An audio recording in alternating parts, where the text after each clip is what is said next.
Kaya and Alex, how you about doing today? Good. Good. Fantastic. As I said, I'm so happy to finally be here to talk to you about this movie. I was so excited about seeing it, and I was so happy that it was good. It made me elevate, every 5 minutes I was jumping, and I had a great time. But the one thing I've come up against a lot is when I tell people about the movie, they're like, "Oh, it sounds a bit like Sharknado," and I'm taking it upon myself to tell them how wrong they are because it is nothing like Sharknado. Thank you. Much appreciated. Tell more people that. Have you had to kind of fight that from your end as well? You're like, no, just because it's this and a hurricane does not mean it is. Yeah, I feel like it's a shame because genre movies people want to put in a box so easily, and I think that doesn't make sense. We don't do that with any other movies. Yeah.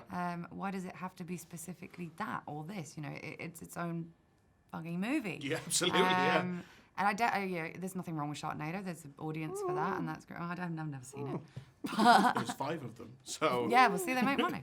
But no, this isn't right. It's not right. it's No, actually, it's not. It's definitely not. I mean, we had this kind of problem, or not issue, but when we started testing the movie very early on. But as soon as the trailer was out, I think that people realized that we were not the same category. absolutely, yeah. One of the other comparisons it's getting is obviously Jaws because it's a creature with set in water.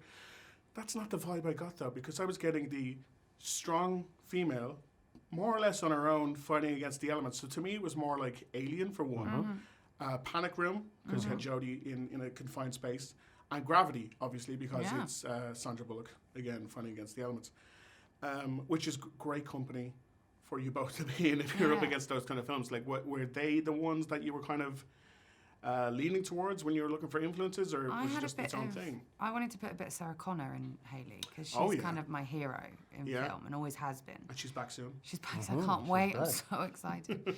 But yeah, I kind of had that vibe for her, that kind of unforgiving, I'm here to do this for me and I'm bringing you along with me, and that's it. Whether you like her or not. Whether you like it or not. And so that was kind of a little influence for me.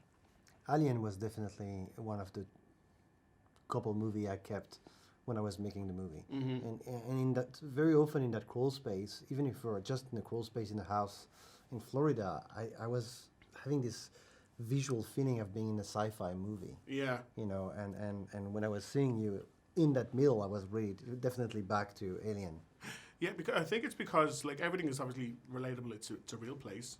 Hurricanes do happen. Alligators do exist, but the situation itself is so heightened where you can picture it in your mind. Where like this is an actual nightmare, which brings me nicely to the next question. I had so much fun watching it, but I was like, this must have been hell to make. And you can answer me or not, but the first thing that came to mind was if I was in your shoes, I would have on day one, I'd be like, what's the peeing in the water? We had rule? safety meetings about it. Okay. Every morning, second AD would remind the entire crew. Not to do We that. had separate shower area for everyone to shower down and toilets, and he would remind everyone that please use the toilets, don't use the pool. But we would have someone measuring the pH balance in the water to make sure it was safe for everyone. And every now and again it would spike, and that would be usually after lunch and then later on in the day when we were running behind. And So then like definitely some pee people in there. come and say, "Oh, I don't understand. I have some rash on yeah. my I've got under rash my on my legs, on on my my leg wetsuit." under my wetsuit," and the people in charge of the pool say, "Yeah, stop peeing in the wetsuit." Oh my That's God, what's they doing were the rash. almost ratting themselves out by explaining what they had. So that was one, and the other one that came immediately to mind was, do you know when you're in the bath too I have a long fear of it.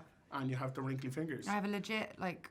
I hate that. huge, Me too! So I didn't notice it. I wasn't like paying close enough attention to your fingertips to Oh see if my you had God. wrinkled fingers, but was that It was a such a real thing. issue? Well, I'm one of those people in the bath, I stick my hands and feet out because I hate the feeling of that so much. Right. And so I tried to do most of the movie like this, but it didn't really And then work. CGI, we have to make sure. That's the Help! What if we paint my arms green and just take them out afterwards? Is that fine? Well, you really put them through the ringer. I don't want to give too much away to what happens to your characters, but every few minutes I was like, oh, this looks painful. Like, it was great from an audience member's point of view where you were never entirely sure who was going to make it to the end credits, and that goes all the way down to the dog. And killing off a dog in a movie, again, not spoiling anything, it can break the audience's goodwill. Well, was there ever a point where you're like, we're just going to have to kill this dog? just to really ramp up the audience annoyance. I had a moment with where one of the rescuers come to one of the policemen. Yeah. And I was having an argument with Alex because I was like, why am I going to save him? I would let him die. Remember? I was like, why am I going over there? There's an alligator over there. He can go. It's fine. I don't know this guy. No, to shout through is like, I'm not coming out because of the alligator. So, was there much permutations as to like who would and wouldn't make it to the end before we got to this final product? We had conversation about that. The dog, definitely. Different people dying in different moments. But it was quite, I mean, it's a survival story. It's about how you can find a resource inside yourself to fight the element, fight the storm, but also the alligators and yourself to, make it to the next day. And I believe that the survival movie should imply some survivors. Oh, well, absolutely. That's a really good point. I'm hoping it will be ranked alongside like modern original scary movies like A Quiet Place and stuff, where people can go back and rewatch it and it'll become a bit of a fan favorite. Is there any recent modern horrors that you both really, really enjoyed? Well, one of my close friends was in a little film called Get Out, so I've gone Daniel. And so we've known each other since Skins days, so it's really proud for me to see him, star in what he thought was going to be a little indie film and go all the way to the Blow up Oscars. like that, yeah. That was So fantastic. that's definitely my number one. And yourself? I really, really enjoy. I mean, I think the last one that really got me was Don't Breathe. Yeah. Oh yeah, another Sam Raimi one. Yeah. Yeah. That was a really good one. I mean, Hereditary was I didn't see Midsummer yet, so this is like the one. I would be curious as to what you think of Midsummer. It's a thinker. It'll stay with you for a while afterwards. I really want to see it, and the release of the movie got me. That's the next one.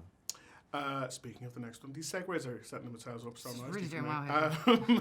I looked about your upcoming CVs or IMDb pages and got very excited for two particular projects. So I'm going to ask Kaya first. The Pale Horse. Yeah. That looks cool. Is it? I was looking at the setup and I was reading everything is. about it. I was like, all right, I'm on board. I feel like, I've been over in America for 10 years now.